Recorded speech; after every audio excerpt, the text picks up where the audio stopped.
Buenas noches, toda la verdad está en el aire por Luna TV, Canal 25, La Cora. Yo soy Tony Rodríguez, orgullosamente formando parte de esta gran familia.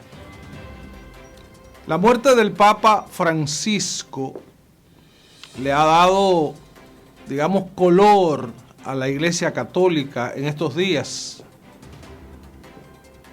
El mundo lamenta la muerte de un ser humano que fue un ser extraordinario desde que llegó al papado hace casi una década. Connotó como una figura que estaba interesado en establecer cambios en la Iglesia Católica, en provocar una disrupción con ciertas formas y con ciertos hechos con los que él particularmente no iba de acuerdo. Una iglesia revolucionaria, una iglesia adaptada a un nuevo siglo y a un nuevo mundo que está mediado ahora por la tecnología, por la inteligencia artificial, por la robótica, por la 5G, por la 10G, que ya está lograda en China. Entonces hay que comenzar a ver las cosas de otro modo. Un mundo que está, digamos, corriendo al ritmo de las nuevas generaciones, la generación Z, la generación Alfa, la generación Beta. La iglesia no puede seguir siendo pura y simplemente la misma que la que tuvieron nuestros abuelos, nuestros bisabuelos y tatarabuelos. Y el Papa Francisco le dio ese toque de humildad, ese toque de hombre de espíritu político, como él lo practicó en su natal Argentina. Aquel Jorge Bergoglio que los bonaerenses solían ver montado en un autobús del transporte público, compartiendo con los obreros, teniendo reuniones secretas con grupos de presión social para enfrentar a una dictadura, para tratar de provocar cambios positivos en favor de la democracia, en favor de la libertad, en favor de la liberación del ser humano, en favor del bienestar general de la gente. Porque, como dice una canción, no basta rezar. ¿Cuál es la misión de un cura?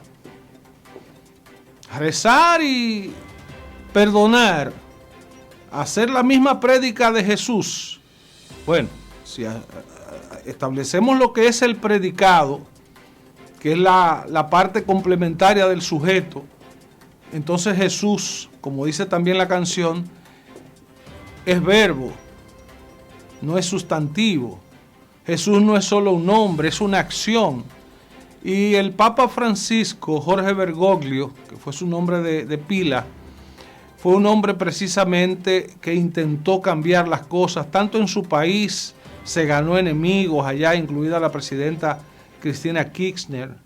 Tuvo muchos problemas con el kirchnerismo, que es una gran franja política en Argentina, pero ocupó un alto relieve como un hombre de iglesia, como un hombre de fe, como un hombre que llevó su fe y su obra de ser humano más allá de los linderos de la normalidad y del conservadurismo.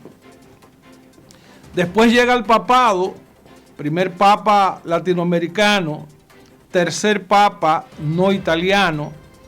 Esto tiene mucho que ver porque la Iglesia Católica que nace en Roma con San Pedro se convirtió en una iglesia de romanos, de italianos. Pero después con Juan Pablo II la iglesia logró un papa polaco. Con Ratzinger, Benedicto XVI, la iglesia logró un papa alemán. Y con Bergoglio, Papa Francisco, la iglesia logró un representante latinoamericano, argentino. ¿Y qué viene después? Porque a partir de ahora, ya oficialmente sepultado el Papa, un hombre que dejó de fortuna 100 euros, eso es lo que le deja a sus sucesores, a sus herederos. No procuró fortuna material, al César lo que es del César y a Dios lo que es de Dios. Esa es la función de un cura, no preocupar por llenar sus manos de cosas materiales, sino de haber dejado una impronta, una obra de bien. Y así despedimos al Papa Francisco, un hombre de bien que dejó una obra sellada catapultada, probablemente inconclusa porque falta mucho para que ese ser humano logre ese espíritu de liberación, pero fue un hombre de consenso, fue un hombre de raciocinio, fue un hombre que supo ponerse a la altura de los tiempos. ¿Y qué viene después? Comienza ahora en el Vaticano el movimiento para elegir un nuevo papa. Y he visto en la historia de la sucesión o de las sucesiones papales que ha habido márgenes hasta de 3 años para pasar de un papa a otro, y que ha habido una cantidad, probablemente más de 10, que no terminaron un año en la función, porque lo normal, lo común es que un papa dure entre 8 y 12 años la misión. Hay quienes han logrado hasta 20 y más años. Hay otros que por la edad han muerto habiendo ocupado un corto periodo. El hecho es que el Papa Francisco, que se había repuesto de la enfermedad, se pasó un tiempo en el hospital y los médicos veían como un milagro el que se había podido levantar de la cama y andaba ahí en Semana Santa llevado por una silla de ruedas. Y tenía algo que no lo dejó vivir más tiempo y murió tranquilo, apacible, en la pobreza material y en la riqueza del alma, en esa abundancia plena de las personas que ejercen una función sacerdotal en todo el significado que esto tiene. La Iglesia Católica es una entre un conjunto de religiones que apoyan una corriente filosófico-religiosa denominada cristianismo. Hoy por hoy el cristianismo es la corriente en la que se inscriben, con la que se identifican la mayor parte de personas en el mundo, porque hay otras corrientes importantes como el islamismo, el judaísmo, que es una parte del cristianismo, o es la otra parte del cristianismo, porque el cristianismo se nutre del judaísmo de los judíos, el judaísmo de Abraham, de David, de Moisés, y el cristianismo a partir de Jesucristo, el Viejo y el Nuevo Testamento. Pero aparte del islamismo, aparte del hinduismo, el budismo, que son las 4 grandes religiones que ocupan la atención de la población mundial. Hay 400 o 500 millones de ateos, que se entiende que es una filosofía también que tiene que ver con la negación de la existencia de Dios, pero la teoría gira en torno a la idea de Dios, de si Dios existe, de si Dios ha muerto, de si Dios nunca ha existido.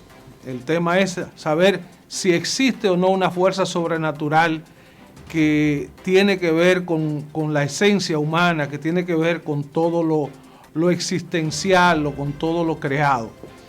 El hecho es que la Iglesia Católica está en las primeras planas en todo el planeta y se está en la expectativa de quién pueda suceder al Papa Francisco. Un Papa bueno, un Papa bueno. Ahora, ¿cuál es el temor? De que el Papa pueda resultar ser un negro, un africano. Oh, pero ¿y quién ha dicho dónde es que está en la Biblia o en qué documento que el Papa tiene que ser un blanco? Por lo pronto debe ser un hombre. Por lo pronto debe ser un hombre. Pero ¿por qué tiene que ser un blanco? ¿Por qué tiene que ser un europeo? ¿Por qué no podemos ver a un papa brasileño? Brasil es el país con más católicos en el mundo. Hay más de 160 millones de brasileiros que confiesan su fe por la Iglesia Católica. Entonces, México es el segundo país más católico del mundo. Estados Unidos tiene la 4ª población a nivel mundial entre católicos y cristianos. Y por ahí vemos de que la gran concentración de cristianos está en África por un lado y está en América Latina por el otro. Entonces, el mito de que los papas tienen que ser italianos o que tienen que ser europeos ya está echado a un lado. La Iglesia Católica lo que tiene que lograr ahora es un papa que continúe de algún modo la obra de Francisco, la obra de Ratzinger, la obra de Juan Pablo II. Son los 3 últimos papas que han generado esa disrupción en la Iglesia Católica y la han puesto a navegar en medio de toda esta ola de cambios que vive la humanidad.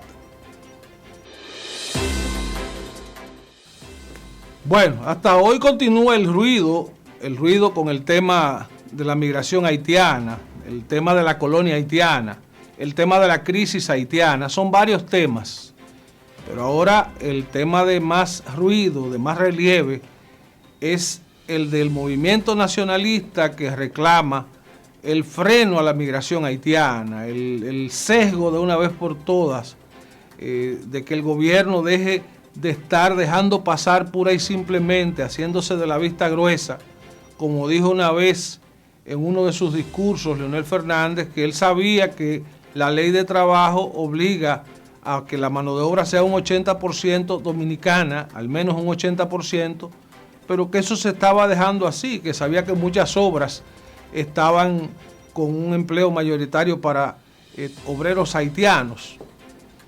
Una jugada inteligente no del gobierno, sino de los empresarios, de los contratistas, de los constructores, de los desarrollistas. La mano de obra haitiana gobierna en la construcción, la mano de obra haitiana gobierna en la agricultura. ¿Y de qué nos echamos fresco hoy los dominicanos? Sencillo, de que la agricultura, la producción alimentaria que tenemos, y esto lo certifica la FAO, la producción alimentaria que tiene hoy la República Dominicana es de autosuficiencia. El 100% de la población dominicana come productos dominicanos. El café que usted se bebe, el azúcar que le echa al café, la vaca que ordeña y le mezcla la leche, el arroz, las habichuelas, el dulce, el bacalao. Bueno, el bacalao es un componente importado. Hay una cuota de importación, pero también tenemos una cuota de exportación. Parte de los alimentos nuestros se exportan hacia Haití, se exportan a los mercados de México, Estados Unidos, Rusia, China. Esa es la producción alimentaria que tiene la República Dominicana de hoy. Y la carga laboral de esa producción alimentaria la tienen los haitianos. Sí, porque el dueño de la finca es un dominicano, pero el que la atiende, los muchos que la atienden y que hacen el trabajo con el sol que pica, son haitianos. Entonces nos estamos llevando de un discurso sin ver el sustento que esto tiene, la implicación que todo esto lleva detrás y delante. La construcción en República Dominicana hoy está estrechamente ligada a la mano de obra haitiana. Y ahí sí es verdad que el gobierno, las universidades, el empresariado debieron hace tiempo pensar en una disrupción, en desarmar todo ese modelo de construcción de varilla y cemento pura y simplemente, y transformar eso. Vamos a construir con acero, vamos a forrar con chirrop, vamos a forrar con otros materiales que puedan suplantar esa indispensable mano de obra haitiana. Si es que queremos salir del millón de haitianos que tenemos en este país, casi todos trabajando, casi todos trabajando. Es verdad que de los 25,000 presos que hay en nuestras cárceles, 1,000 y pico son presos haitianos que han cometido delitos, que han cometido crímenes en nuestro país, pero 23,000 son dominicanos y 22,000 y pico son hombres.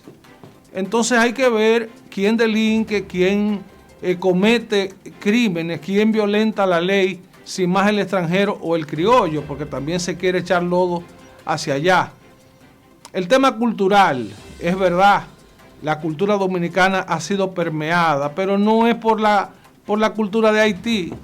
La cultura dominicana está permeada desde los años 70, finales de los 60, por la vieja ola, por la música metal, por el rock and roll, por el dembow, por el hip hop, por la salsa, por todo lo que usted oye.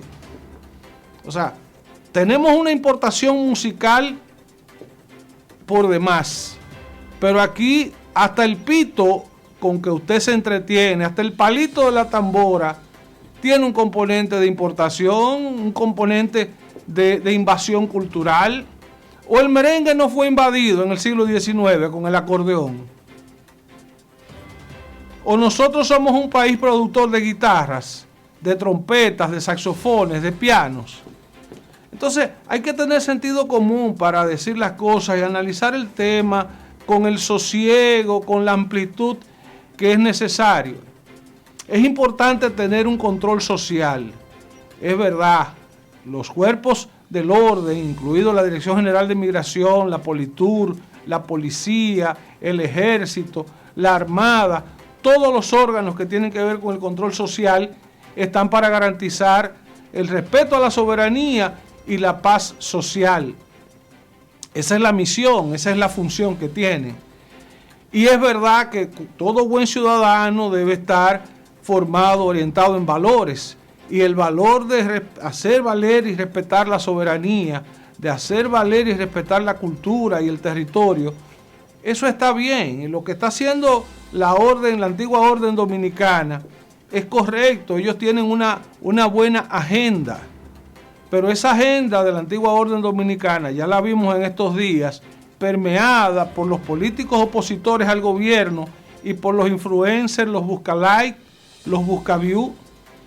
Entonces se juntaron tres bloques y le armaron un escándalo al gobierno.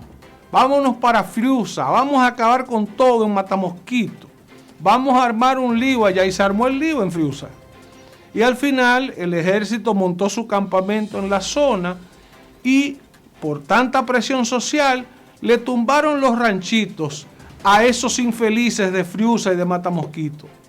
A esos infelices, porque esa calificación sí les cabe, porque de no ser un infeliz material, pudiera vivir, qué sé yo, en una de esas urbanizaciones que hay en Punta Cana, o en una de esas torres que hay en la capital o en Santiago, pero no, son infelices haitianos, muchos, otros dominicanos y de otras denominaciones, que vivían en casas informales en terrenos invadidos. Pero ¿cuántos dominicanos viven en casas informales y en terrenos invadidos, debajo de puentes, a la orilla de cañadas, en propiedades, terrenos del Estado, en terrenos privados? Gente que ha tenido que resolver su destino buscándose un espacio en la ciudad porque ya el campo no lo sostiene. Entonces la realidad que hay detrás de todo esto, si bien el tema migratorio es importante, si bien el componente cultural es importante, hay que conservar la cultura dominicana, hay que conservar los valores nuestros, pero no debemos dejar de pensar qué mensaje le estamos dando a las reglas económicas, a las reglas de mercado. Si sacamos los haitianos de aquí, el campo se nos va a quebrar. Si sacamos los haitianos de aquí, la construcción se nos va a quebrar. Entonces poner el orden y hacer valer nuestros valores y principios como nación, eso está muy bien. Pero si el mensaje lo convertimos en que todos somos cristianos y todos somos seres humanos, señores, lo que importa es el bien de la humanidad. El dominicano sale a buscar puestos en otro lado. Y no sabemos si hay más haitianos aquí o dominicanos allá, en Estados Unidos, en Europa, en Centro y Sudamérica. Y todos se han ido en busca de un mejor destino, como salen los haitianos. Los haitianos que salen en yolas y se van a Puerto Rico o se van a los Cayos de la Florida. Se van porque donde están no se sienten bien. Y podrían estar mejor si llegan a Estados Unidos o a Puerto Rico, no en la República Dominicana. Me llamó mucho la atención, y con esto termino el comentario, un haitiano deportado, y le dio una entrevista a alguien de esos que llevan un teléfono, y él decía, tenía 10 años viviendo en República Dominicana y ahora estoy de nuevo en Haití y llegué con las manos vacías. Perdí mi tiempo, 10 años. Entonces, a ese ser humano es que queremos sacar de este país por las malas. Por Dios.